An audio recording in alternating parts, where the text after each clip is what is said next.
Olá, pessoal! Chegamos a mais um estudo dessa quinta unidade da nossa preparação para novos membros da Igreja Presbiteriana do Brasil, em Piraí. Bom, estamos estudando nessa unidade 5 a igreja.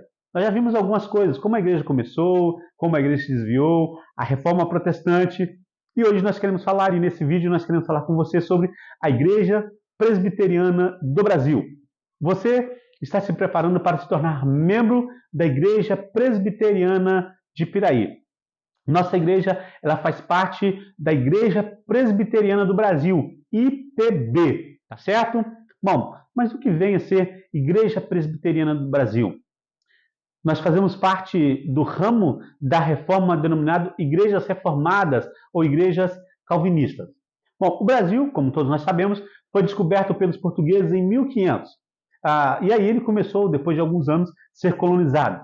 Tanto Espanha quanto Portugal não aderiram à reforma protestante. Tanto na Espanha quanto em Portugal houve muita perseguição aos protestantes, como na França também houve muita perseguição aos protestantes.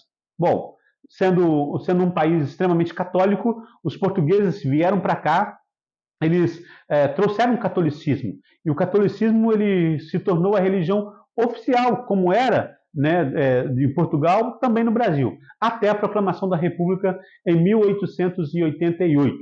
Mas, a partir então de 1888, abriu-se para outras igrejas estarem presentes também na nossa nação, sem perseguição alguma. Mas antes disso, né, houve já algumas liberdades.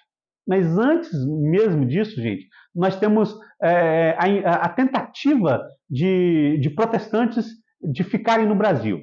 A primeira tentativa foi lá pelos idos do ano de 1555.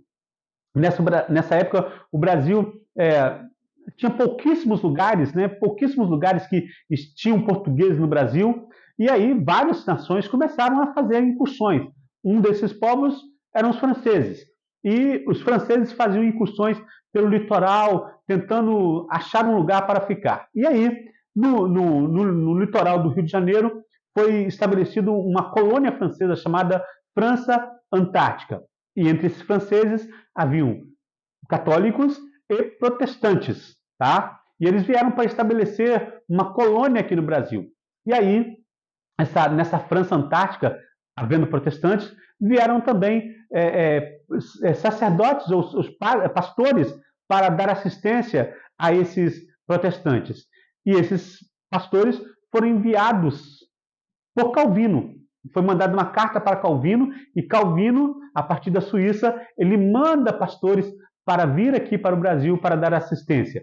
No entanto, houve grandes problemas, os protestantes foram traídos e os protestantes foram mortos. E muitos desses protestantes foram mortos, queimados na fogueira, e o grande juiz desses protestantes foi o famoso padre, me parece que hoje santo, José de Anchieta.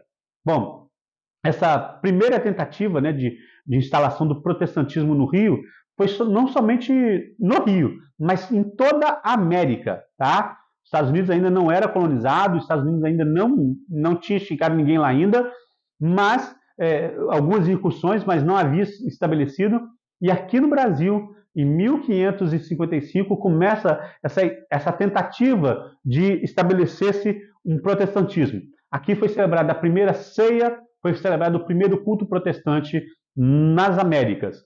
Bom, passado isso, essa malograda, né, tentativa não deu certo e os franceses foram expulsos. E aí, no século seguinte, foi a tentativa dos holandeses. A Holanda, ela havia abraçado o protestantismo reformado, calvinista, e eles eram grandes produtores de açúcar. E eles se instalaram no Nordeste brasileiro, que tinha ali um terreno muito fértil para esse tipo de agricultura. Então, desde a Bahia até o Rio Grande do Norte, eles estabeleceram ali. E aí, nesse momento, vieram muitos holandeses, muitos. E aí eles estabeleceram igrejas, evangelizaram os índios e ficaram por aqui. Mas os holandeses também foram expulsos do Brasil e junto com eles também os protestantes foram embora do Brasil. Bom, passado algum tempo, isso lá em 1650, por ali, passado algum tempo, nós temos, passado quase 2 séculos depois, nós temos as primeiras investidas, umas novas investidas de colportores. O que eram esses? Eram missionários que saíam vendendo livros e bíblias pelas cidades. Então, esses colportores, eles faziam incursões nas pequenas cidades, nos lugares, para ver como que era a aceitação. Muitos desses colportores foram perseguidos, foram expulsos do Brasil. Mas, em 1800, houve uma mudança em tudo isso. Em 1808, 1809, a corte portuguesa ela vem para o Brasil e, vindo para o Brasil, ela abre os seus portos às nações amigas. E uma das nações amigas era a Inglaterra, que era protestante. O anglicanismo era a religião oficial da Inglaterra. E começaram a vir, então, protestantes para o Brasil, por causa dos seus trabalhos, por causa de tudo que acontecia. Então, começaram a vir protestantes. Mais tarde, né, começaram a vir também alemães e suíços, que também, boa parte, eram protestantes. E eles vieram para o sul do Espírito Santo, o Rio de Janeiro, Santa Catarina, Rio Grande do Sul, se estabeleceram aqui. E os protestantes estabeleceram suas igrejas. Tanto anglicanos como luteranos, eles poderiam ter suas igrejas, mas suas igrejas não poderiam ter aspecto, o templo não poderia ter aspecto de templo, poderia ser como uma casa, e ali eles poderiam reunir. Os cultos deveriam ser feitos também na sua língua original, na sua língua materna, alemão, né, ou inglês. E eles não podiam pregar para brasileiros, para os nativos, somente para aqueles alemães, para aqueles ingleses que faziam parte ali da sua comunidade. E aí estabeleceu-se colônias protestantes no Brasil, mas eles ficaram restritos para os seus familiares por aqueles imigrantes. Por volta de 1830, 1840, um missionário metodista, ele esteve no Brasil, fez algum progresso, mas também ele voltou. Somente em 1855 é que podemos dizer que realmente o trabalho protestante lançou raízes em nossa pátria. Foi a chegada do médico e missionário escocês chamado Robert Hyde Calley. Tá? Ele foi criado na igreja presbiteriana da Escócia, mas ele casou com uma congregacional chamada Sarah Calley. Primeiro eles trabalharam em Portugal, na Ilha da Madeira, também nos Estados Unidos, e por fim eles vieram para o Brasil, chegando aqui em 1855. Aqui eles estabelecem o trabalho congregacional, eles começam o trabalho, eles começam a estabelecer a igreja e cria-se a Igreja Evangélica Fluminense, a igreja congregacional. Esse foi a primeira denominação de missões que estabeleceu-se no Brasil. Por quê? Porque Calley não veio para trabalhar com os imigrantes, mas veio para trabalhar com os nacionais, com os nativos. E aí, em 1859, chega ao Brasil um missionário chamado Ashbel Green Simonton. Ele era um recém-formado pastor da Igreja Presbiteriana dos Estados Unidos. Ele se formou no famoso seminário de Princeton e ele veio para o Brasil. Ele sentiu o desejo de vir, ele queria ser missionário. Houve um avivamento naquela época nos Estados Unidos e nos seminários, e ele então sentiu o desejo de ser missionário. E ele veio para o Brasil. Ele chegou aqui no Brasil no dia 12 de agosto de 1859, no Rio de Janeiro. E essa é a data oficial do estabelecimento da Igreja Presbiteriana do Brasil. Então, sempre comemoramos o aniversário da nossa igreja no dia 12 de agosto, porque no dia 12 de agosto de 1859, Simonton ele chega no Brasil.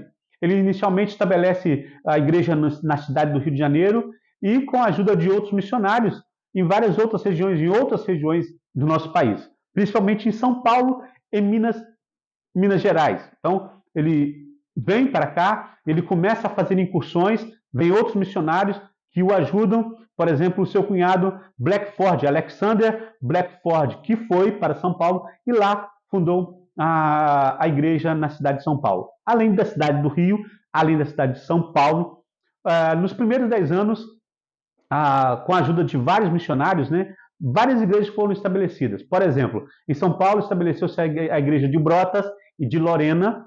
Em Minas estabeleceu-se em Borda da Mata, uma cidade que pertencia à cidade de Pouso Alegre, hoje é uma cidade independente, e aí a igreja foi se espalhando para o Paraná, para a Bahia, Pernambuco, Pará, e hoje nós estamos em todos os estados da nossa federação. Além da mensagem de salvação, os missionários se preocupavam, né, com a questão educacional, com a questão social, tá? Foram criadas várias escolas, hospitais, orfanatos, e a Igreja Presbiteriana do Brasil, hoje, ela tem várias escolas, cerca de 150 escolas, ou há algum tempo 150 escolas, eu acho que hoje muito mais de 150 escolas, tá? Nós temos universidades, como a Universidade de Mackenzie, em São Paulo, a Universidade Gammon, em Minas Gerais, em Lavras, e tantos outros lugares. Hoje a Igreja Presbiteriana ela tem mais de 2.000 igrejas espalhadas pelo Brasil inteiro, com mais de 600 mil membros comungantes, ou seja, membros adultos que comungam, e chegando a mais ou menos 1,5 milhão de membros e pessoas que participam efetivamente da nossa igreja. Então, gente, essa é a nossa igreja, a Igreja Presbiteriana do Brasil.